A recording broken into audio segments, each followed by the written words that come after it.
ಈ ದಿನದ ಶುಭ ನಮನಗಳು ಪ್ರೀತಿಯ ಮಕ್ಕಳೇ. ನನಗಿವು ಬೇಕು ಎಂಬ ಪಾಠದ ಮೂಲಕ ನಮ್ಮ ಮೂಲಭೂತ ಅಗತ್ಯತೆಗಳನ್ನು ಪಟ್ಟಿ ಮಾಡೋಣ ಬನ್ನಿ ಮಕ್ಕಳೇ. ಮೊದಲಿಗೆ ಪುಟ ಸಂಖ್ಯೆ 83 ತೆರೆಯಿರಿ. ಈ ಚಿತ್ರದಲ್ಲಿರುವ ಮಕ್ಕಳು ಏನು ಮಾಡುತ್ತಿದ್ದಾರೆ ಎಂಬುದನ್ನು ಗುರುತಿಸೋಣ. ಈ ಚಿತ್ರದಲ್ಲಿ ಊಟ ಮಾಡುವುದನ್ನು ನಾವು ಕಾಣುತ್ತೇವೆ. ಈ ಚಿತ್ರದಲ್ಲಿ ಬಟ್ಟೆ ಹಾಕಲಾಗುತ್ತಿದೆ. ಈ ಚಿತ್ರದಲ್ಲಿ ನೀರನ್ನು ಕುಡಿಯಲಾಗುತ್ತಿದೆ.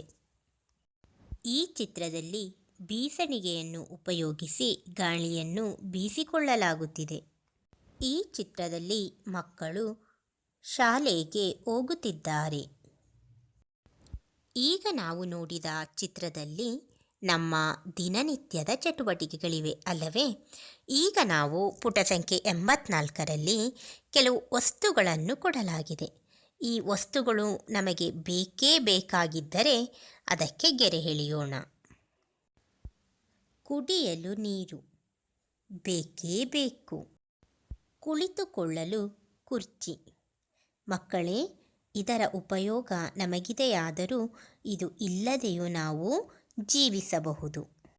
ಅಂತೆಯೇ ಕೈಗಡಿಯಾರ.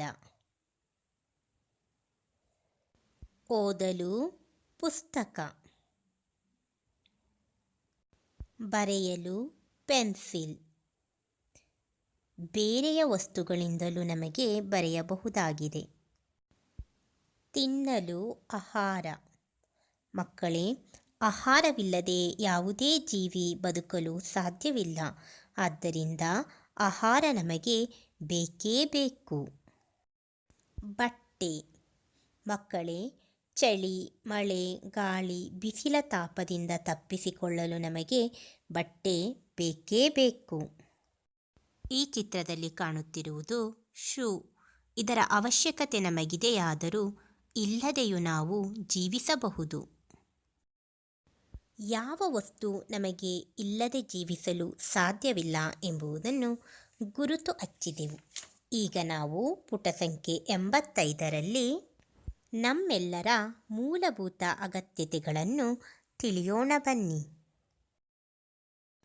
ಮೊದಲನೆಯದಾಗಿ ಆಹಾರ. ಆಹಾರವಿಲ್ಲದೆ ಯಾವುದೇ ಜೀವಿ ಜೀವಿಸಲು ಸಾಧ್ಯವಿಲ್ಲ. ಆಹಾರ ನಮ್ಮ ಬೆಳವಣಿಗೆಗೆ ಸಹಾಯವಾಗಿದೆ, ನಮಗೆ ಶಕ್ತಿ ನೀಡುತ್ತದೆ ಮತ್ತು ನಮ್ಮ ಆರೋಗ್ಯವನ್ನು ಚೆನ್ನಾಗಿ ಇಡುತ್ತದೆ. ನೀರು. ನೀರನ್ನು ನಾವು ಬಾಯಾರಿಕೆಯಾದಾಗ ಕುಡಿಯುತ್ತೇವೆ. ಇದು ನಮ್ಮ ಆರೋಗ್ಯವನ್ನು ಚೆನ್ನಾಗಿಡುತ್ತದೆ. ಮನೆ. ಮನೆ ನಮ್ಮನ್ನು ಮಳೆ ಮತ್ತು ಬಿಸಿಲಿನಿಂದ ಕಾಪಾಡುತ್ತದೆ ಹಾಗೂ ಎಲ್ಲ ರೀತಿಯ ರಕ್ಷಣೆಯನ್ನು ನೀಡುತ್ತದೆ. ಬಟ್ಟೆ. ಚಳಿ, ಮಳೆ, ಗಾಳಿ, ಬಿಸಿಲಿನ ತಾಪ ತಪ್ಪಿಸಿಕೊಳ್ಳಲು ಬಟ್ಟೆ ನಮಗೆ ಬೇಕೇ ಬೇಕು. ಗಾಳಿ. ಗಾಳಿ ಇಲ್ಲದೆ ನಾವು ಬದುಕಲು ಸಾಧ್ಯವಿಲ್ಲ ಮಕ್ಕಳೇ. ನಮಗೆ ಪ್ರತಿ ಕ್ಷಣ ಉಸಿರಾಡಲು ಗಾಳಿ ಬೇಕೇ ಬೇಕು. ಹೀಗೆ ಎಲ್ಲರಿಗೂ ಗಾಳಿ, ನೀರು, ಆಹಾರ, ಬಟ್ಟೆ, ಮನೆ ಬೇಕೇ ಬೇಕು. ಇವೇ ನಮ್ಮೆಲ್ಲರ ಮೂಲಭೂತ ಅಗತ್ಯಗಳು. ಎಲ್ಲ ಪ್ರಾಣಿಗಳಿಗೂ ಗಾಳಿ, ನೀರು ಮತ್ತು ಆಹಾರ ಬೇಕೇ ಬೇಕು. ಸಸ್ಯಗಳಿಗೂ ಕೂಡ ಗಾಳಿ, ನೀರು ಮತ್ತು ಆಹಾರ ಬೇಕೇ ಬೇಕು.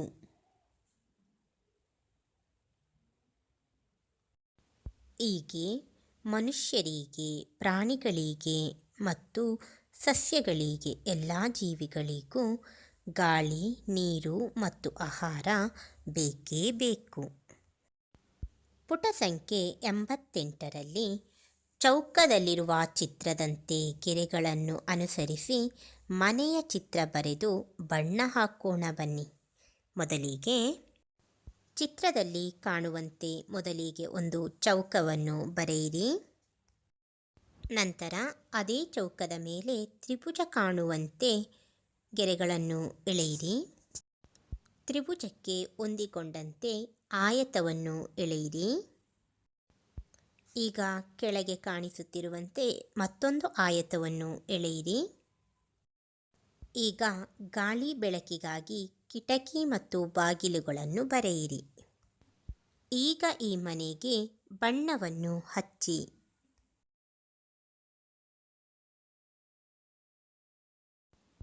ಪುಟ ಸಂಖ್ಯೆ 90ರಲ್ಲಿ ಚಿತ್ರವನ್ನು ನೋಡಿ ಸರಿ ಅನಿಸಿದ್ದಕ್ಕೆ ಸರಿ ಗುರುತು ಹಾಕೋಣ ಬನ್ನಿ.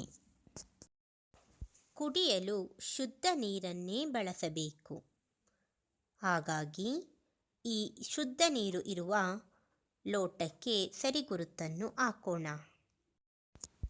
ಹಣ್ಣನ್ನು ಕತ್ತರಿಸಿ ಮುಚ್ಚಿಡದಿದ್ದರೆ ನೊಣಗಳು ಕೂರುತ್ತವೆ.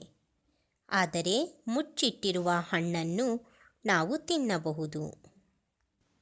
ಹಾಗಾಗಿ ಮುಚ್ಚಿರುವ ಹಣ್ಣಿಗೆ ಸರಿ ಗುರುತನ್ನು ಹಾಕೋಣ. ಮನೆಯ ಹೊರಗೆ ಮತ್ತು ಒಳಗೆ ಶುಚಿಯಾಗಿ ಇಟ್ಟಿರಬೇಕು. ಇದರಿಂದ ನಮ್ಮ ಆರೋಗ್ಯವೂ ಚೆನ್ನಾಗಿರುತ್ತದೆ.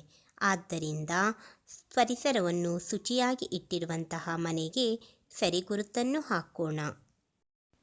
ನಾವು ಪ್ರತಿನಿತ್ಯ ಸ್ನಾನ ಮಾಡಿ ಒಗೆದು ಶುಚಿಗೊಳಿಸಿದ ವಸ್ತ್ರವನ್ನೇ ಹಾಕಬೇಕು.